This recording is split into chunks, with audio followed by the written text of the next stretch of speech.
So, what can you do when you're feeling overwhelmed? Maybe you're feeling overwhelmed right now. Maybe you experience overwhelm from time to time and you're wondering, how can I handle this? So, this video is going to give you exactly how to cure your overwhelm, how to address it in the moment and get out of that feeling of being overwhelmed. So, when you're experiencing overwhelm, probably it feels something like, I can't handle all of this. This is too much for me to take. And that's typically the sensation of overwhelm, or how we're interpreting the sensations we're getting. But the sensations you're getting are a release of chemical and electrical signals coming from the brain. And all of our feelings stem from our subconscious perceptions. So the feeling of overwhelm comes from your subconscious feeling like it can't handle all of the information and issues that are potential pitfalls, violations to your values. So all of our emotions come from the subconscious perception of how reality is interacting with our values. If reality is aligning with the values, then your emotions will feel pleasant. If you are perceiving that reality is misaligned with your values, that something is going to come and violate the self or the things you value, or that something in the past has already violated the self or something you value, which is one and the same, then you're going to get unpleasant emotional sensations. And that's what you're experiencing with overwhelm. It's an unpleasant emotional sensation. And electrically, you're receiving the data that your mind is feeling overwhelmed. It has too much to try to compute and too many problems to solve, too much to handle. Typically, this is accompanied with anxiety. I'm experiencing so much stress, so much concern, so much preoccupation with the future or the possibilities of the future that don't sound good, that I'm feeling overwhelmed. And so what you have to recognize is that the overwhelm is not actually that you can't handle all of the things that are on your plate. The overwhelm is actually that your brain, your subconscious mind specifically, can't handle all of the things that are on your plate. So it is sending the sensation to you. The emotions that we experience are actually a communication from our intuition, from our subconscious. The communication from your intuition is telling you, hey, I'm feeling overwhelmed here. This is more than just an intuition can handle. This is more than just a subconscious mind can handle. We've got problems here to solve. And I can't juggle all these things. I feel like I'm going to either forget things or I feel like I'm going to fail if I try to handle these things. You have to learn to view your subconscious mind as your personal assistant. If you want to get out of overwhelm or any of the unpleasant emotional sensations, you have to understand how to run the hierarchy of the mind. Because you have the two parts, the subconscious and the conscious part. Who is supposed to be in charge? The conscious mind, which happens to be you, needs to be in charge. The conscious mind, the conscious self, is the being that had the ability to click on this video, to make choices. That's what the conscious self is. It's the guy or gal that makes the choices. It's the executive, the one who's experiencing this ride. But sometimes we forget that the experiencer is not just a passenger.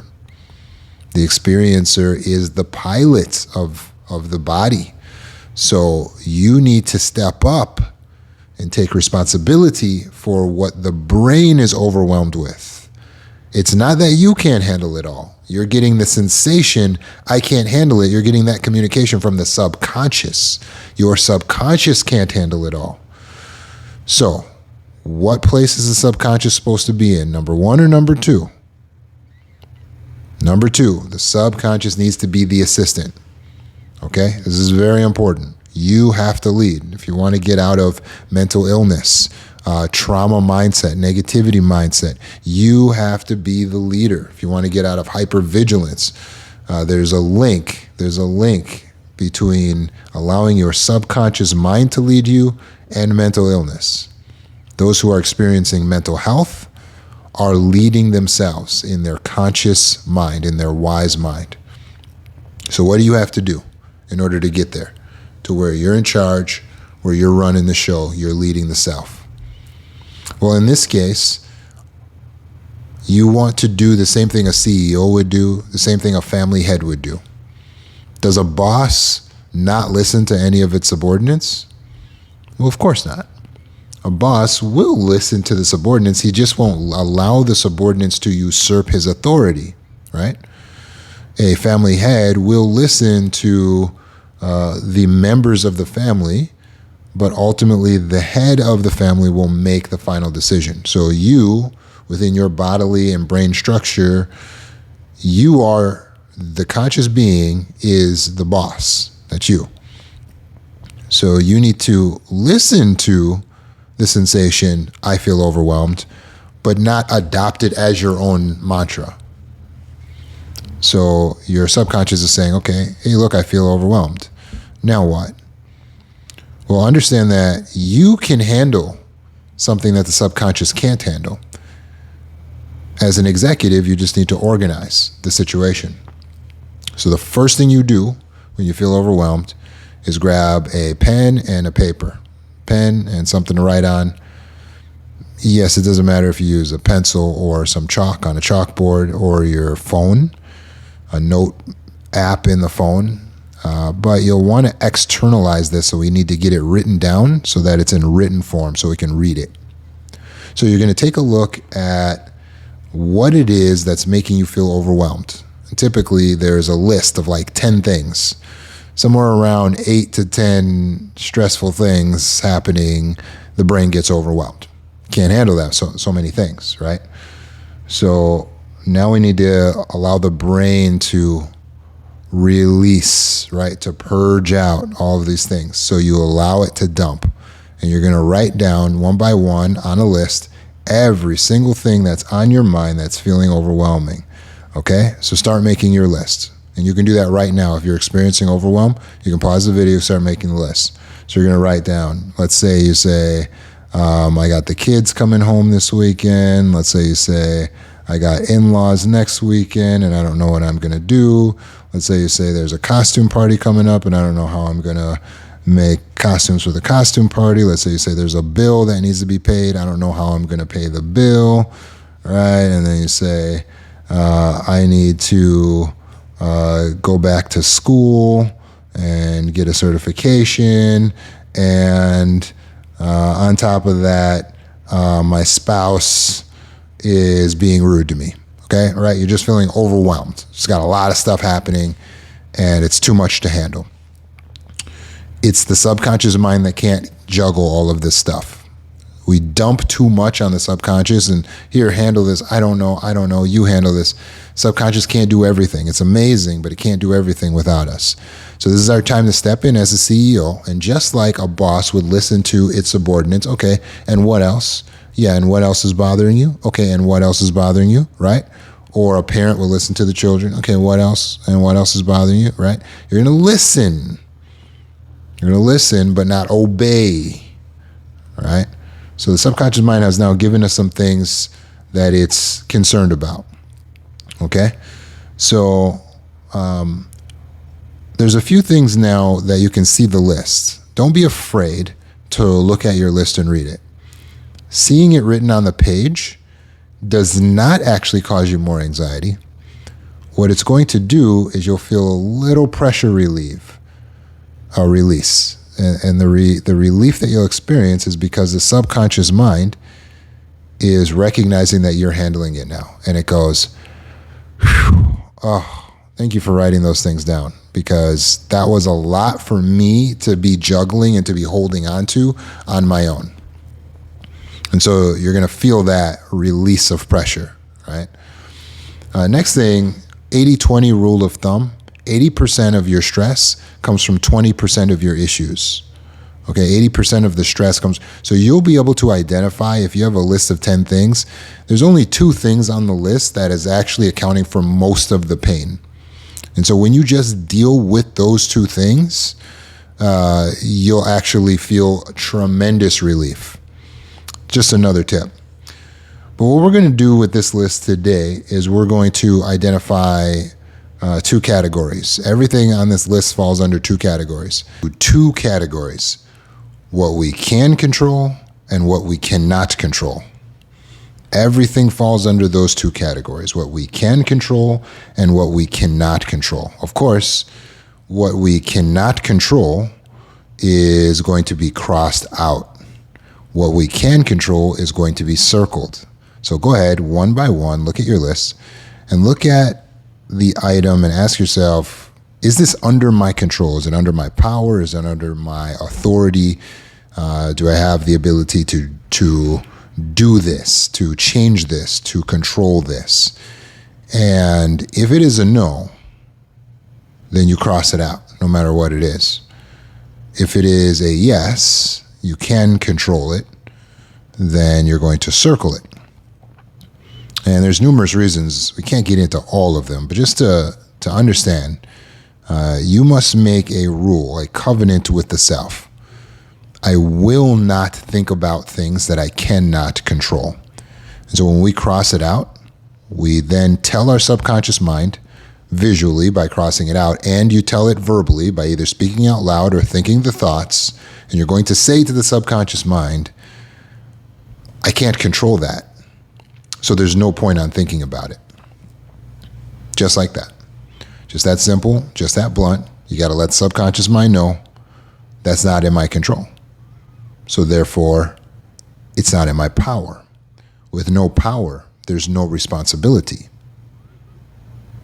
With no power, there is no responsibility. So if you are not given the power over something, if you do not have the control and the authority over something, then you are not responsible for it. Other people's actions fall into this category. So how someone else is going to act or respond or feel, all of these things are not under your control. So therefore, we're not going to think about that anymore because we're not responsible for those things. So identify, and you got to split hairs. There's certain things on your list that might be kind of in between. Well, I want to make a basket. Do I control if I can make a basket, like as in basketball? I'm trying to play, there's an opposing team. Do I control if I make the basket? We got to split that. There's a part of that I control. I can control if I shoot properly. But if I put that ball in the air and there's an opposing teammate, he can swat it down, right? So it's a possibility that no matter what I do, it doesn't make the basket. So therefore, I don't control whether I make the basket. I control if I actually shoot it properly, or if I'm at least making the effort to shoot it properly. So what I can write down then on my list is I add, try to shoot it properly, circle. I can circle that because I can control it. I can try to shoot it properly. And then if I need to break down and add whether I make the basket or not, that gets crossed out. That item is crossed out. I don't control whether the basket goes in, the ball goes in the hoop. Does that make sense? So really split it, break it down into what you really truly control, what you really truly do not control. And all of a sudden you will feel a shift in the energy of the mind, and the overwhelm will virtually vanish. Also, you will see a shift on your lists because only about half of your list is things that you can actually control, sometimes less, sadly. So also now you've identified where to put your focus, what you should be doing, what work you need to take action on. And of course, from a practical standpoint, take action. Start small. You're going to start with your top 2 things. So once you've identified now what is the things that are under your control, for those things, You're going to identify what is stressing you out the most of these things, or perhaps what is easiest to approach right now. And then you're going to do something small towards one of those things. Your overwhelm will disappear. You're not going to feel overwhelmed when you're not focusing on too many things at once, when you're not trying to manage too many things and juggle too many things at once, and especially when you're not taking on things that you don't even have responsibility over because you don't have any power over them. So identify what is in your control. It's actually very little, but it's actually so much. What you'll always find is you control your actions, your thoughts. That's what you control. You control what you think and ponder on and what you do. That's the main thing, kind of one of the only things that's truly in your control. But there's so much there. That's where all the power is. All of the power is right there. It's in what you can do. There's a lot there because there's a lot you can do. But you don't notice the things you can do when you don't focus on them because you're too busy worrying about all of the things you can't control, like what someone else might do or what might happen to you, which is what someone else might do to you, right? So let's get focused up. Make your list every single time you feel overwhelmed. Circle all the things you can control, cross out all the things you cannot control. Get organized, pick the top two, take some action towards the things you can control. And you will be free of the feeling of overwhelm. I'm going to let you know right now. Someone who is in good mental health does not feel like they're in a crisis. That would be a rare situation that they would feel like they're in a crisis. And so you have the ability to be crisis-free, overwhelm-free. But you got to write it down. So go get your pen and do the work. If you don't remember, rewind this video and it will be tremendously helpful to you.